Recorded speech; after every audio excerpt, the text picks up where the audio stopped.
yesterday's attacks and other things. Some say that he does have ties to Muslim extremists. I don't know.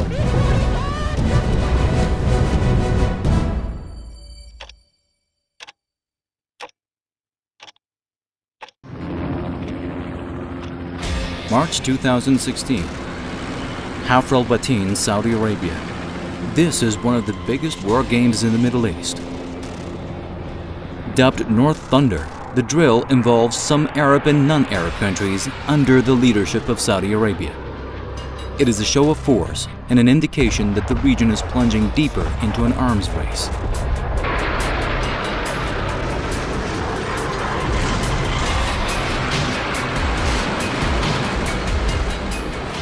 According to the Stockholm International Peace Research Institute, SIPRI, in 2015, Saudi Arabia's military spending grew by 5.7% to $87.2 billion, making it the world's third largest spender and by far the largest in the Middle East.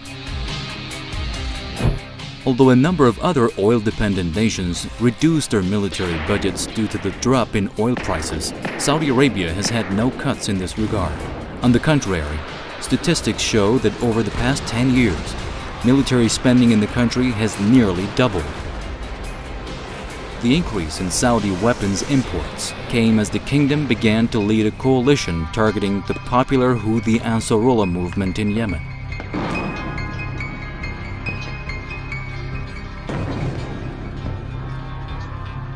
The purchases in the past year include Eurofighter Typhoon jets, F-15 warplanes, and Apache helicopters, as well as precision-guided weapons, drones, and surveillance equipment. In a report recently released by IHS Incorporated, Saudi Arabia is leading a $65 billion global defense market, followed only by India, Australia, Egypt, and South Korea. On the other hand, the U.S. remained the top weapons exporter in 2015.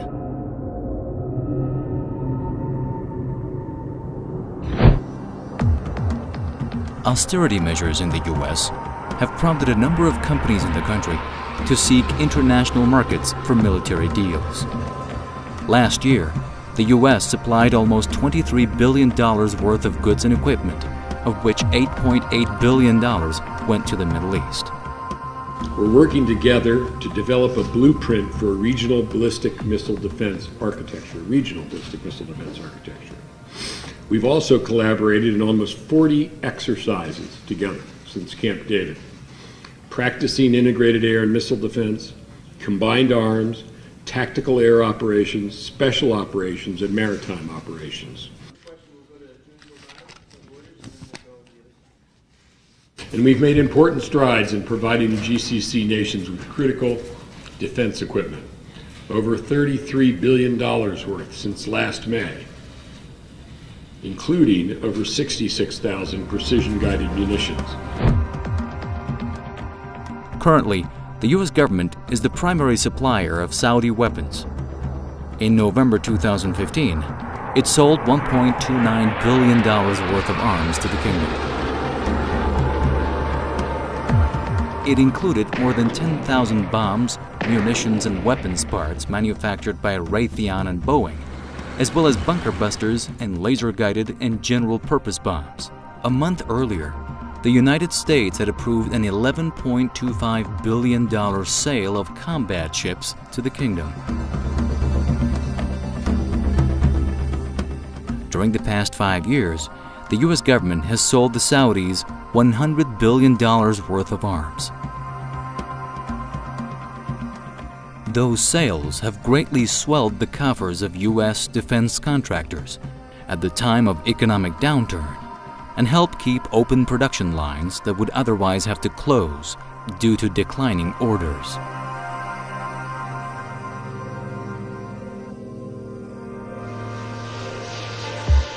Amid the turmoil in the Middle East, the Obama administration has kept the flow of U.S. arms sales to Saudi Arabia running. This is particularly troubling given the conflicts raging throughout the region, and given the Saudis' use of U.S.-supplied weaponry in their military intervention in Yemen, which has contributed to the humanitarian catastrophe there. Many millions of children are not in school. Hundreds of hospitals don't function anymore for varieties of reasons. One, because the school's been destroyed or caught up in the conflict.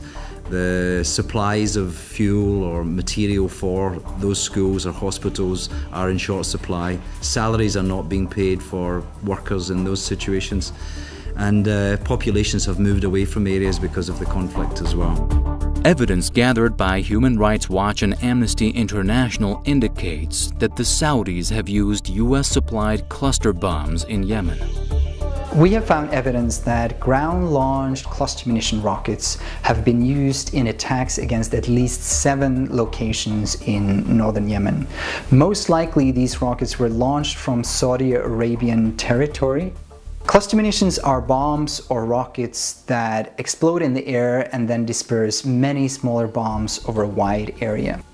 Weapons used in these particular attacks were US-made M26 rockets, each of which contain 644 submunitions. And that means that any civilian in the impact area is likely to be injured or killed. And at least 13 civilians were killed and dozens injured in the attacks that we documented. Cluster bombs are indiscriminate weapons that are the subject of an international treaty banning their use. A treaty that has not been signed up to by either the United States or Saudi Arabia. The airstrikes had completely destroyed 16 shops in the market, which is the primary shopping area for some 15 surrounding villages. And the attack had apparently taken place during the afternoon rush hour when the market was particularly crowded. These awful incidents continue to occur with unacceptable regularity. And in addition, despite public promises to investigate such incidents, we have yet to see progress in any such investigations. In January, UN experts accuse Riyadh of widespread and systematic bombardment of civilian targets.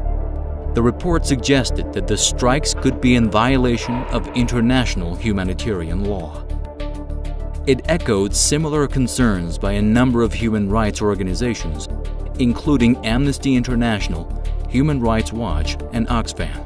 Our research have demonstrated that in Saudi Arabia we found arms that have been, bombs that have been fabricated in the UK and in the US, for example.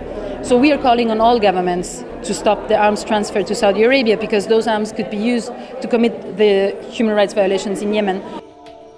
For the US to suspend arms transfers to all coalition members that are carrying out airstrikes specifically in light of this new evidence. 2, we're still calling on the international community and the UN in specific to set up an international commission of inquiry to look into these alleged war crimes. In February, the European Parliament voted for an EU-wide arms embargo against Saudi Arabia to protest against Riyadh's devastating war on Yemen. But the move does not seem to carry much weight, and Riyadh's Western allies do not seem willing to miss any chance of replenishing the Saudi arsenal and hitting the jackpot.